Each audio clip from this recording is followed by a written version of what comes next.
Buy another dumb chassis. Plug it in, and you're ready to go. No more switches, no more storage, no more wires, just another piece of sheet metal. And you can expand that for as many ports as you have up here. But I highly doubt you're going to get 3 or 4, right? And when 10 gig becomes too slow, kind of funny we're talking about 10 gig being too slow, considering you probably haven't made the move to 10 gig yet, like we'll have it. We're going to rip out a little sidecar in here where these are connecting to. I'm going to give you 40 port per port, 40 gig per port extenders for under $2,000 a pop. That's about 2 years out, right? Yep. Keep the chassis, keep the blades, keep the fabric interconnects. For $5 grand a chassis, we'll upgrade your bandwidth by quadruple and give you investment protection for the next 5 to 7 years. This is our UCN UCS strategy, and as you'll continue to see, it's working heavily with EMC, or NetApp, with VMware, or Citrix, and all of our other applications like wireless and telephony, and whatever else are moving to this platform. So it's a dual-purpose platform, custom built for virtualization, that's made of an advent of compressing and optimizing and reducing eliminated or unneeded parts, just like we did over here, where we went from having a PBX and having a video network to a single data network. We went from needing a fiber channel network, an Ethernet network, an iSCSI network, a VM network, and a regular network, all into a single chassis. Mix and match as you need. Go ahead, man. Is UCS, is Presidio's P block? Yeah, Is that their version? That's their version for a mini vBlock, which is EMC, Cisco, and VMware put together in a standard reference architecture. Okay. Yeah. So they come in and say, a vBlock's too big, too expensive for you. We've got one targeted at the 100K down. It's going to include storage, virtualization, and network and compute, all rolled together with the services around it. And the downside to that is it's all the different manufacturers shoved into that box, or is it?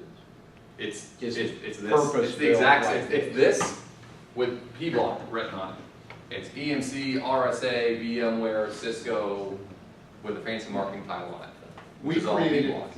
we with EMC and VMware created a series of products we call vBlock, and what it allows for you guys to do in conjunction with the customers, you have a single SKU you order versus having to order this from Cisco, this from EMC, and this from VMware.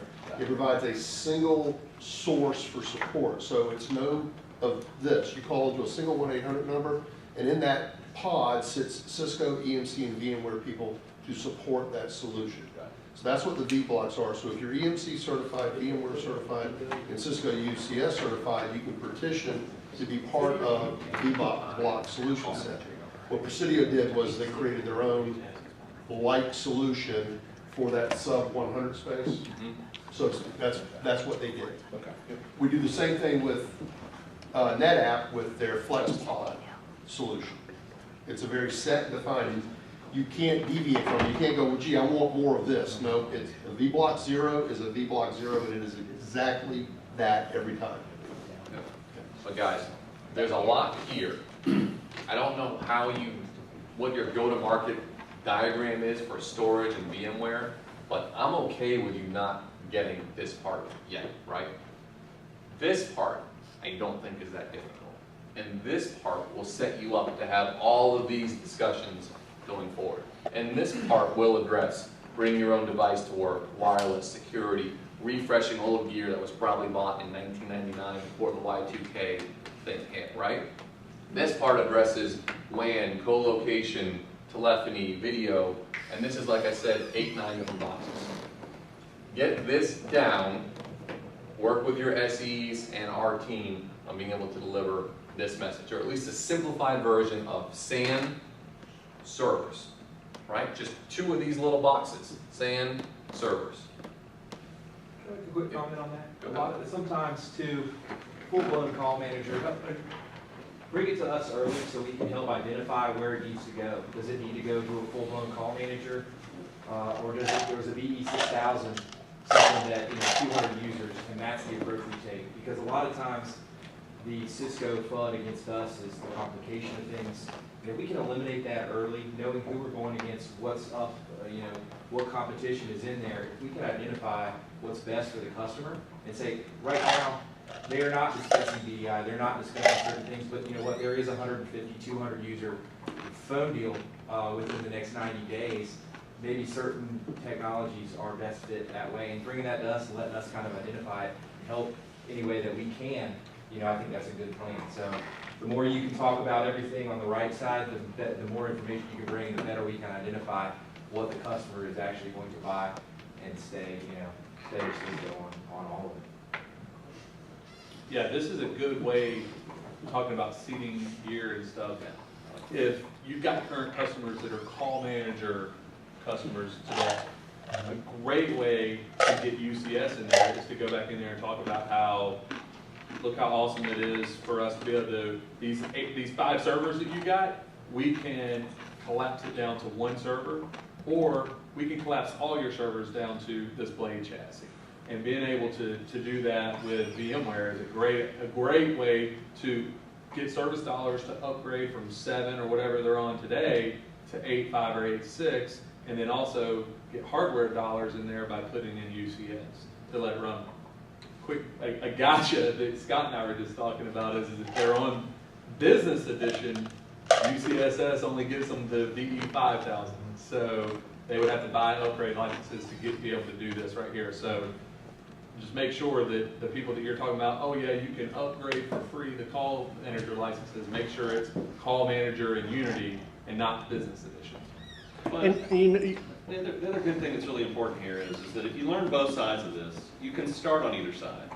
And I think that's what's really important is, Evan and I are working on a customer, they're not even talking about voice, not really. They're not really talking about a lot of other things, but they have a VDI project. That's all right, we're already talking about blades. And the best part about being able to close the blades is you start talking about their future. Well, I know you guys are going to need a new phone system in the next 5 years. And I know you guys were looking at expanding your barcoding, so you're going to need some more wireless. And I know you guys were looking blah, blah, blah. So you can start at any point in this model and feed it the other directions. I've got a customer I know wants to go to voice, has wanted to go to voice for 3 years, but couldn't.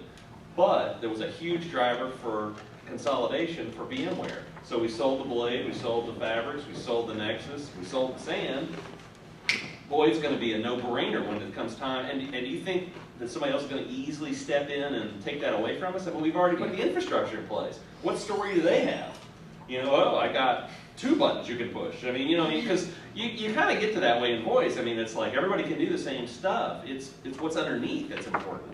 And nobody else has anything underneath, except for Cisco. That's really the key there. So lots of ways to get there, and it's a beautiful little circle.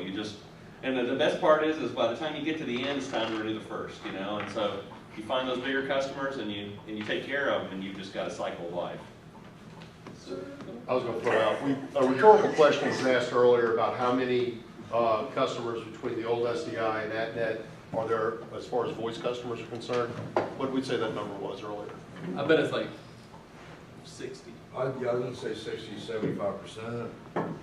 Only 60 customers? No, 60-75%. I would have said 60, 70 customers. What, that are on voice? More than that. Wait, what was the question? The question I'm asking is, between the SDI accounts and the AtNet accounts, how many customers do you guys have that run Cisco Voice today? 200? Something like that, yeah. 300? Sure. Yep. Hold on. I'd say 150. 150. Let's just take let's take the 150 number. I think Joel's the boss today, right? Well, whatever. There's going to be my point that I'm getting to is there's going to be a compelling event that's going to be occurring here relatively soon. When Cisco moves to, Rick, what is it, 9.0 or 9.1? Mm-hmm. All those old servers, the HP servers, the IBM servers, the Dell servers, bye-bye. If they want to stay on that server, they can stay there for a while. But if they want any of the new functionality, any of the new features, it's going to be UC or UCS. So there's going to be a compelling event. So a message to learn and a story to learn, because you're going to have 150 accounts or 200 accounts that you're going to have to go in and deliver a message to. If you don't deliver the message, somebody else will, right? At some point in time, somebody's going to stumble across that account. So it's a prime time today to start learning this message, because we'll be at 9/0, September? Soon, yeah. And this is why we know more than them. Well, we don't need to answer their RFP, right? That's a checkbox. We need to be educating them on why to go with our solution. Because they're not asking you for this. They're not asking to understand how virtual desktops are going to tie back into their collaboration engine. They're not asking how to make video pervasive, because they don't know they need it yet. But guys, who knew we needed an iPad? Like, we didn't know we needed it until Steve Jobs gave it to us. Cell phones. Right? Don't need it. Right? They don't know they need this stuff yet. Be the first ones to deliver that. Speaking of iPad, something that I learned on Friday, that we're seeing a huge problem in the K-12 space. iPads versus laptops. This is how a laptop sits. This is where the antenna sits in this device. iPads sit like this. All of a sudden, I've changed my whole plane of my antenna angle. All of a sudden, having 25 APs in the ceiling does not provide me enough coverage to take care of a typical school.